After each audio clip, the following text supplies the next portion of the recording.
So in the last video, we were covering how to find equations of lines when we're given either just 2 points or 1 point and the slope. And so what if we are given just the equation, right? So for instance, 2x plus 4y is equal to 8. What do we do? Well, this is technically the equation of the line. It's in standard form. Remember we covered that. Ax plus by is equal to c. So generally, if you're ever given something like this and let's say you want to graph it or just put it in another form, typically we prefer slope-intercept form. So all we really need to do here is isolate for y. And so we're going to subtract x to the other side. And this is typically the simplest version because you've already been given the equation. You just kind of have to make it look nice.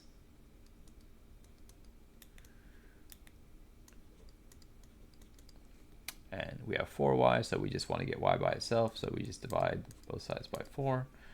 And we get y is equal to 8 over 4 minus 2x over 4. So y is equal to 2 minus 1/2 x. And remember that slope-intercept form is y equals mx plus b. So we want the x term to come first. It doesn't have to, but it's just what the slope-intercept form looks like. So we'll do negative 1/2 x plus 2. Okay, cool. So we talked about the forms briefly last time. We mentioned them. So let's talk about what each is good for. Standard form.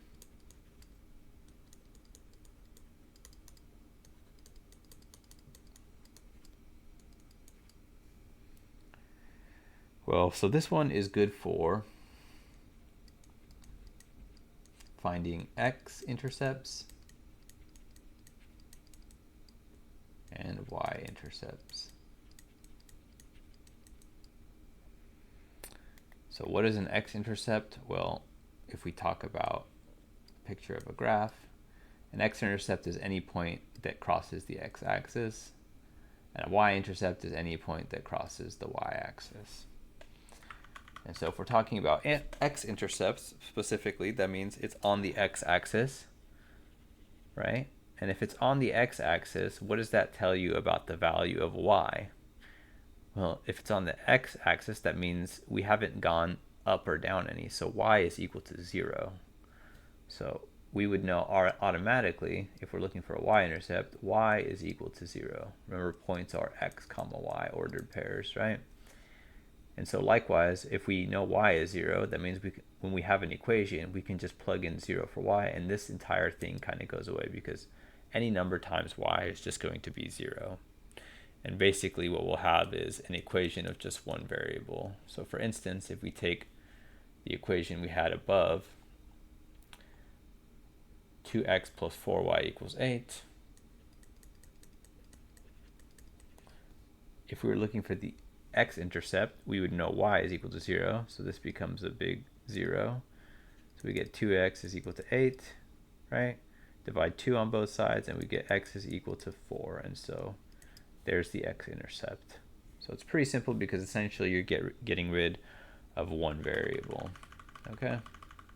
And likewise, it will be the same for the y-intercept, just in the other order. For a y-intercept, that means we're crossing the y-axis.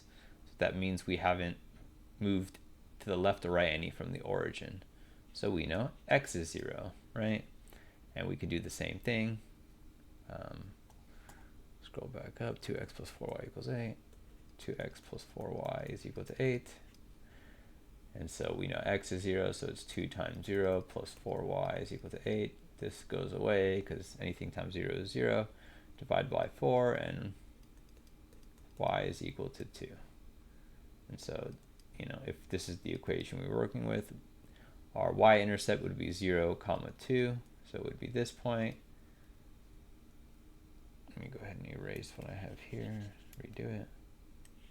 So if we were talking about the equation of this line, for instance, our y-intercept would be 0, comma 2, which is this point, and our x-intercept would be 4, comma 0, which is this point.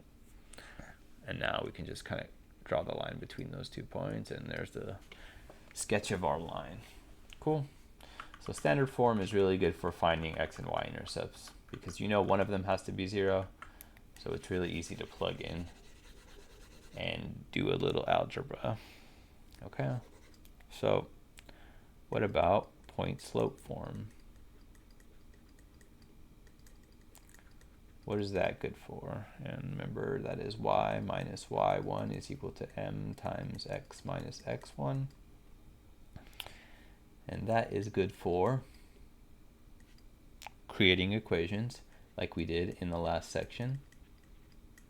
Remember, if we're given 2 points, we can find the slope. We use the slope and one of the points, plug it into point slope form. It creates the equation of the line. Or if we're just given a point and the slope off the bat, we can just straight up plug it into point slope form because that's all we need.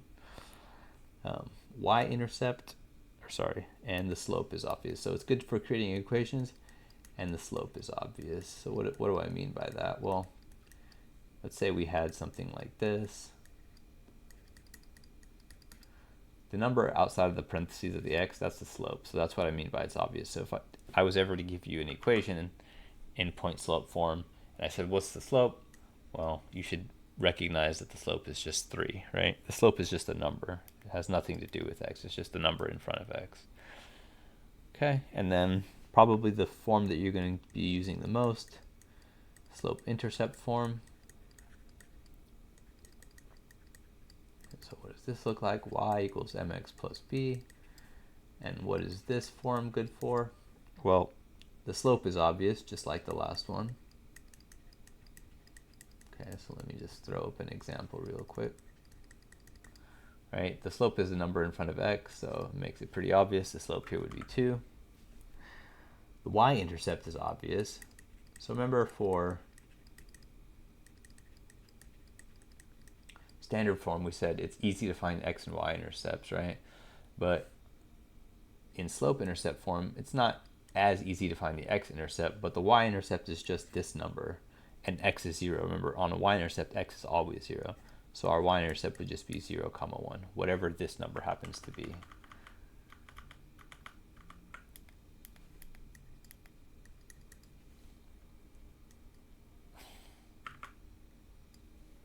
Okay, and what else is good about it? Well, this is the easy to graph.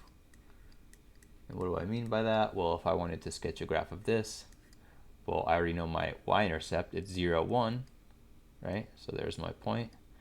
And I use the slope, remember, which is rise over run. So I start at this point. Y, a slope equal to 2, that's equal to 2 over 1. So my rise is 2, so that means go up 2 and then go over 1. And there's my second point, and now I can just draw a line between these two. So slope-intercept form is by far the easiest to graph. Okay. And let's talk about a few special cases. We have horizontal and vertical lines. Okay, so horizontal would look like this.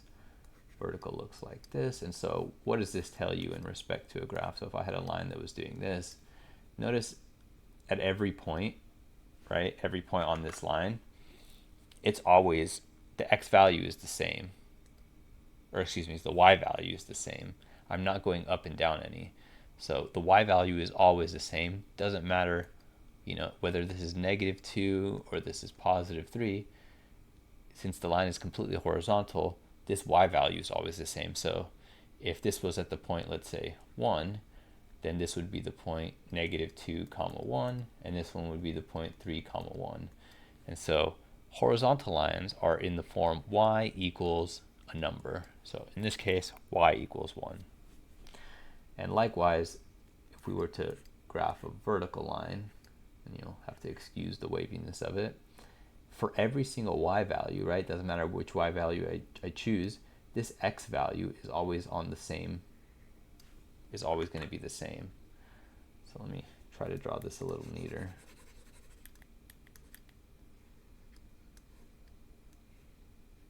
Okay, that's a little better.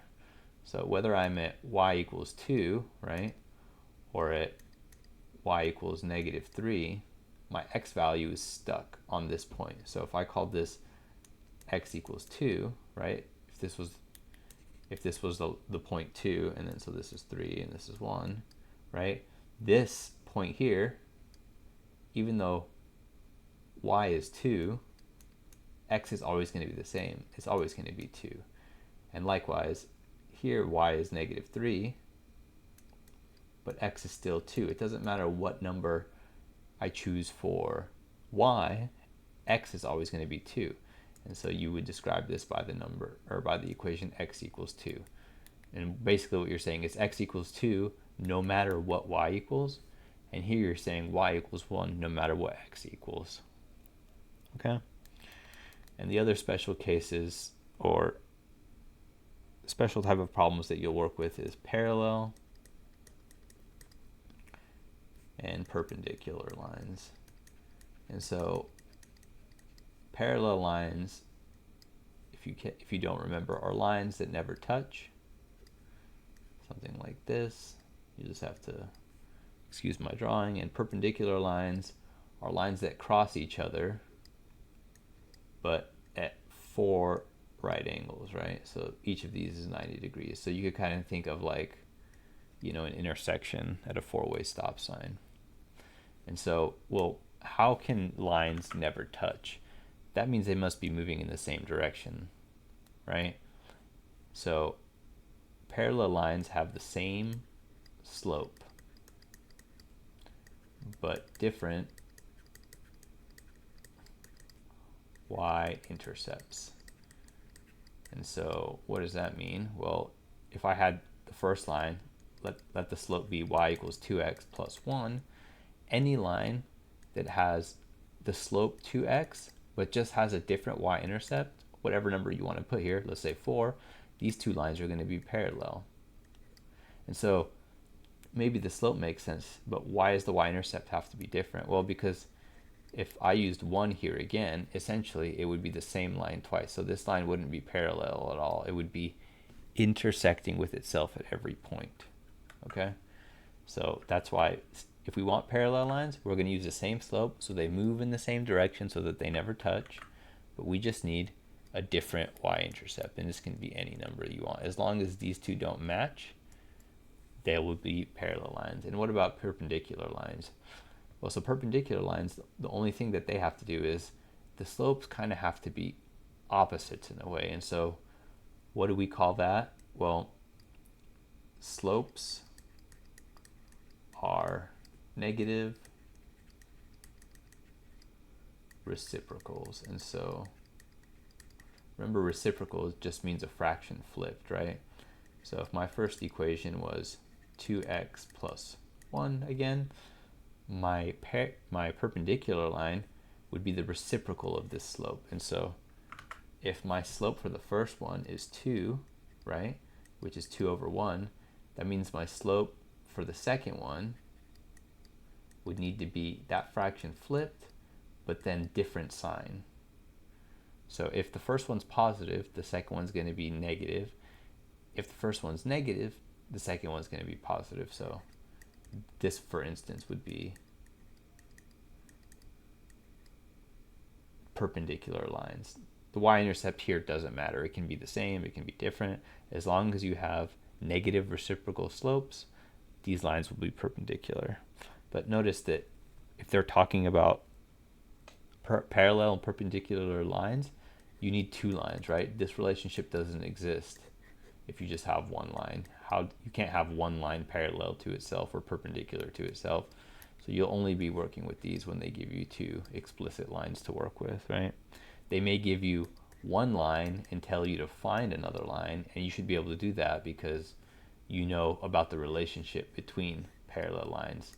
They have the same slope, right? They have the same slope.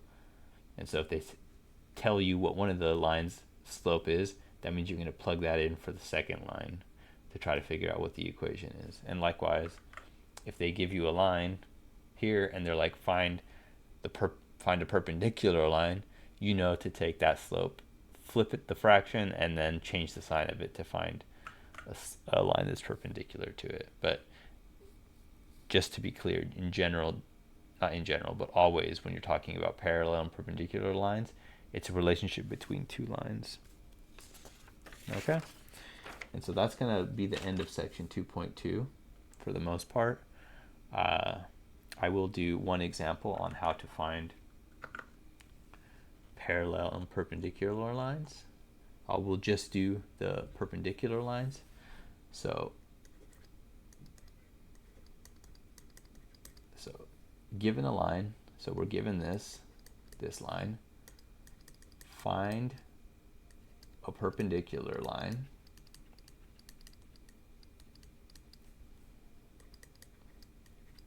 going through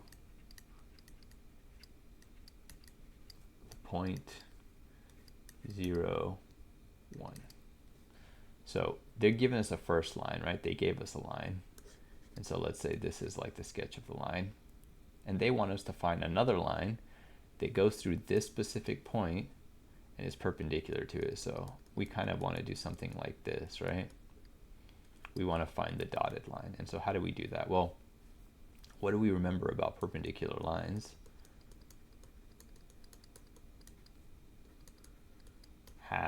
Perpendicular lines have slopes that are negative reciprocals.